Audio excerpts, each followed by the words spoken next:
Good morning, everyone. Great to see you. Welcome back on this Monday morning. Just a couple of words for you before we turn things over to a number of announcements and then what we're all waiting for, the chess tournament of champions.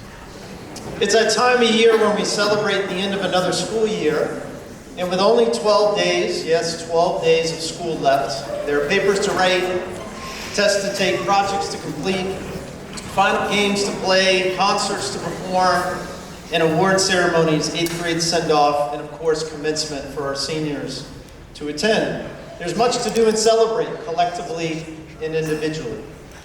But today I do want us to pause for a few minutes and reflect on the words you've heard countless times before, the words of our founders, which go like this.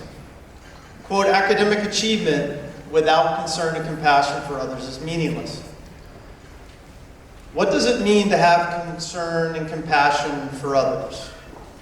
Well, for most of you, I imagine you may feel that contributing to a service project, such as Special Olympics or Best Buddies or Families in Transition, Habitat for Humanity, One Love, Red Cross, the list goes on, is the embodiment of, quote, concern and compassion for others.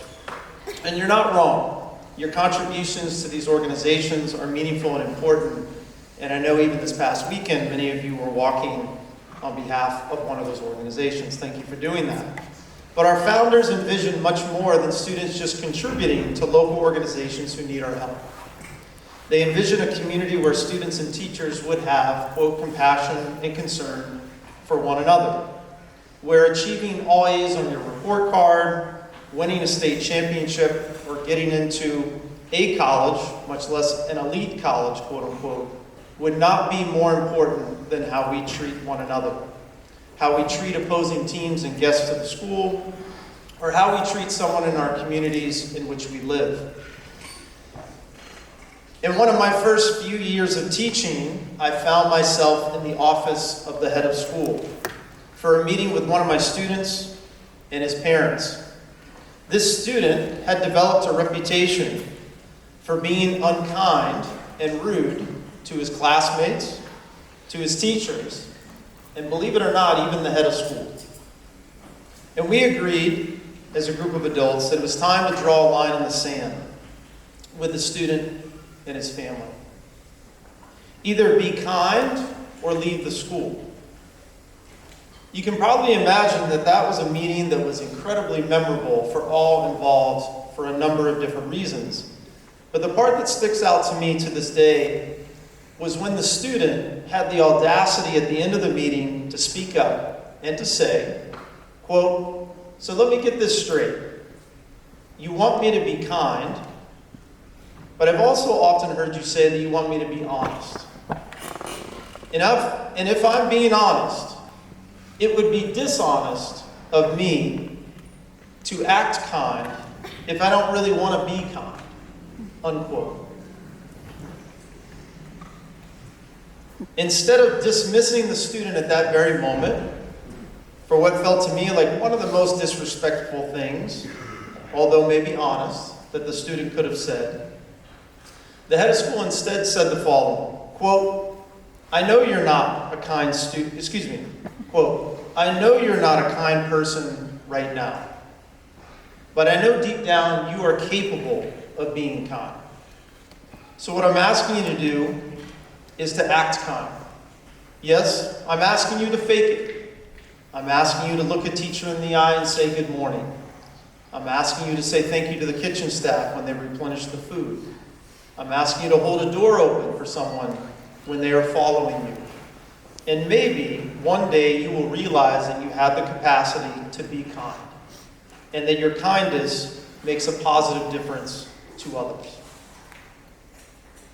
At the heart of his message is that we all have the capacity and the choice to be kind, and it's up to us to decide which direction we will go. Now, I'm happy to say that the student in question graduated from that school, and even, believe it or not, was recognized by the faculty during his senior awards day with an award for his, quote, kindness and service, unquote, to others.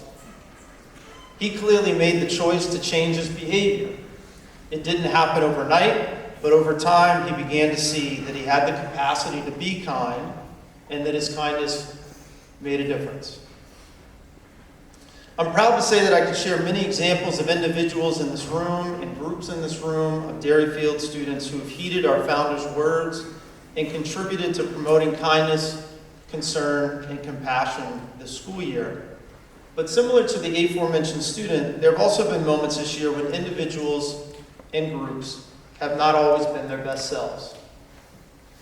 On one level, I empathize. In my experience, most people who are unkind tend to be under a tremendous amount of stress and/or are struggling with something in their private lives that I often have no idea about. On another level, however, there is no excuse for being unkind to another human being. Every person deserves kindness, respect, and dignity.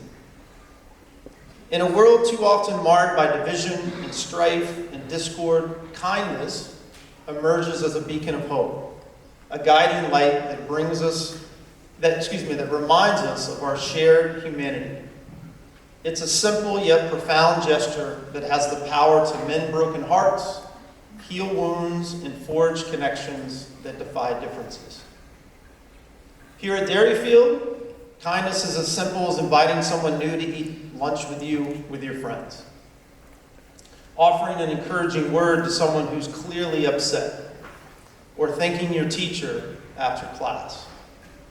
It's about seeing beyond yourselves and embracing empathy, compassion, and understanding. Now, for those of you out there who are thinking, well, I haven't been kind recently, or someone hasn't been kind to me, I want you to think about the student in the story I shared earlier for just a minute. Do you think his classmates or his teachers were ready to believe that he wanted to change? Do you think that they were ready to forgive him for being a jerk? You know the answer. There's no way at first that they did, including myself. But with each opportunity to prove himself, he slowly began to treat people differently, and even more importantly, his friends and teachers began to truly believe that he really wanted to be kind and that it wasn't fake, like he had been asked to fake it at the beginning. As you've heard me say before, we aspire to be a community where we treat one another with respect, where we are kind to one another, where we do the right thing even when no one is looking. That we know doesn't always happen, but in those moments, I also want to remind you that all of us have that opportunity to forgive or to be forgiven, to have compassion and to reconcile. So in sum, with 12 school days left, I urge each and every one of you to embrace the words of our founders fully. Let us sow seeds of compassion and concern for others wherever we go. For in the end, that is what will truly define us as individuals and shape the school community we want to be. Thank you for listening, and best wishes as you wrap up the school year.